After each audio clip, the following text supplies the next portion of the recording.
Hello. Hello, and welcome to Bible Mandela Effects. This is part 11 in the series. If you're unfamiliar with Mandela Effects, I recommend that you watch parts 1 through 10 and the introduction to become familiar with what Mandela Effects are.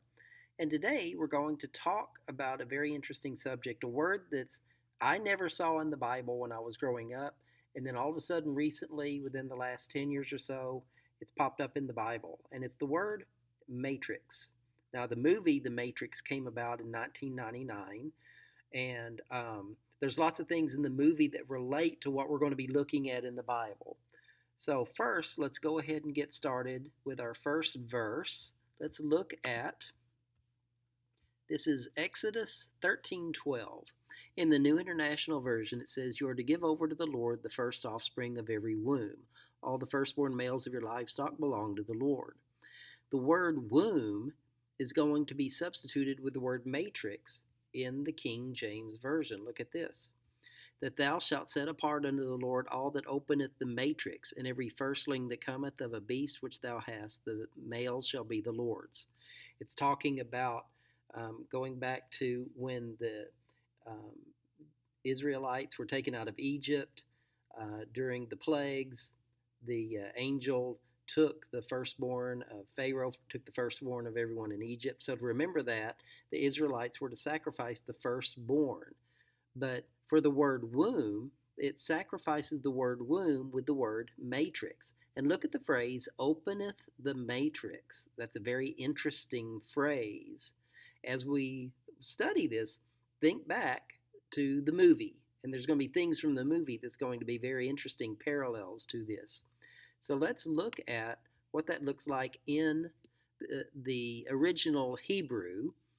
This is what the Hebrew looks like. And this is how it reads if you just read the phrases straight through. That you shall separate every offspring opening the womb, the males to the Lord. So when it says the word womb, the word is actually the word metra, which where matrix comes from. It means the womb. Okay. Now look back at, here's the word opening. You can see the word opening, to open completely. But look back at the phrase, you shall separate. Let's talk about sacrifice. But look at the description of separate. To place apart. Okay, to separate, to place apart. And when you scroll down a little bit more, to separate from a boundary, to set apart. Okay, so now what it's saying is you shall separate those that open the womb or the matrix, looking back at the phrase. Set apart unto the Lord all that open the matrix. In other words, people who start seeing what's going on with these Mandela effects, they're going to see what's going on in the matrix. Okay? Now, there's another verse, several other verses that have the word matrix in them. And we're going to start looking at what's going on as we read these. Just a few verses later, Exodus 13:15, when Pharaoh stubbornly refused to let us go, the Lord killed the firstborn of both people and animals in Egypt. That is why I sacrifice to the Lord the first male offspring of every womb and redeem each of my firstborn sons.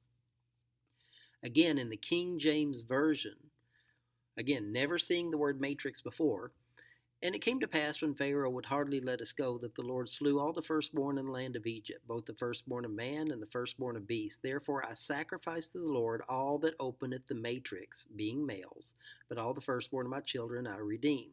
So again, you see openeth the matrix, that phrase.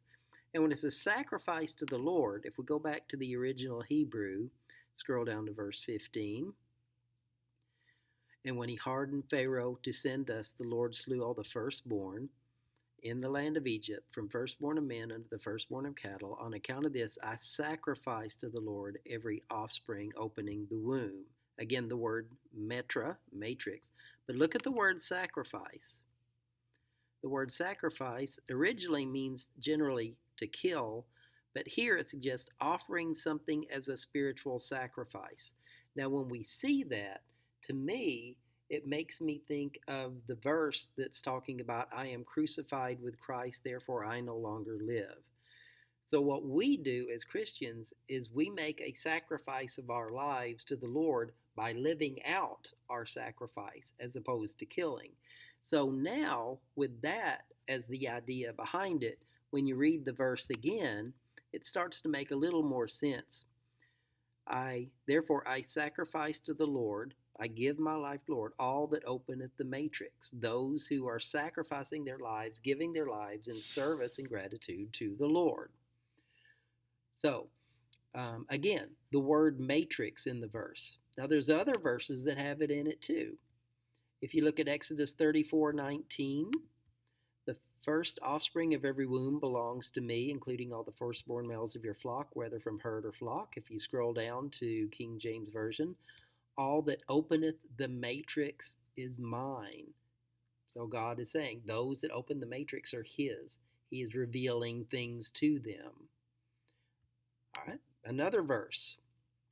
If you look at Numbers 13:12, which says, I have taken the Levites from among the Israelites and placed the first male offspring of every Israelite woman. The Levites are mine.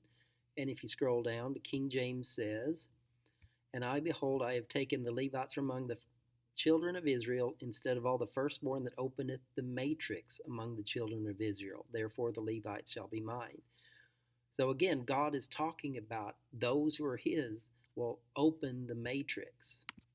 And then one more. Numbers 18:15. New International Version says, the first offspring of every womb, both human and animal, that is offered to the Lord is yours, but you must redeem first every firstborn son and every firstborn male of unclean animals. King James Version reads, everything that openeth the matrix in all flesh, whether they bring unto the Lord, whether it be of men or beasts, shall be thine. Nevertheless, the firstborn of man shalt thou redeem, and the firstling of unclean beasts shalt thou redeem. So again, the idea of opening the matrix, those who open the matrix are the Lord. The idea that they belong to the Lord, they're seeking Him. Now, let's go back and think about what goes on in the movie The Matrix. I'm going to read just a little bit of a synopsis and just the beginning of the movie to give you an idea of what's going on. Thomas Anderson is a computer programmer named Neo, and he keeps coming up with this phrase, the Matrix. Now, Neo means new, and that goes along with 2 Corinthians 5:17. Anyone in Christ is a new creation. Okay, he comes across this phrase, and a girl named Trinity comes to him. And it's interesting, the name Trinity, because Psalm 53:2 says that God looks down to see if there is anyone who understands, who seeks after God. The Trinity. God is searching for those who truly seek Him.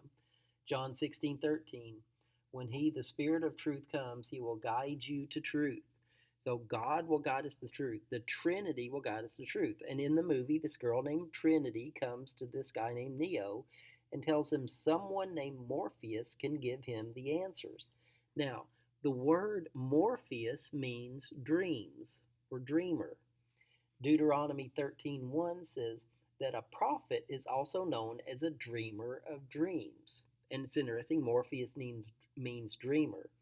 In the rest of that chapter, it starts talking about false prophets, but in Deuteronomy 18:15, it says, God says He will raise up a prophet from among the people. God raises up prophets. Prophets are oftentimes known as dreamers. Now, agents who are led by Agent Smith come after Nero and capture him when he surrenders. These agents are satanic forces, are demons. And Ephesians 6:11 and 12 talks about how we wrestle against spiritual forces of evil in heavenly places. They want him, he surrenders to him. They want to know where Morpheus is, these demons. When he doesn't say, they torture him. And remember in Luke 22:31, Jesus says to Peter, Satan wants to sift us like wheat. Okay, so Satan wants to torture us, to confuse us, to confound us. Neo wakes up thinking that everything that he saw was a dream, and then Trinity takes Neo to Morpheus, and Neo realizes it wasn't a dream, what he saw was real. We're looking at these Mandela effects, thinking what is going on. Now, in the movie, then Morpheus offers him two pills. One pill is the red pill that's going to reveal truth to him.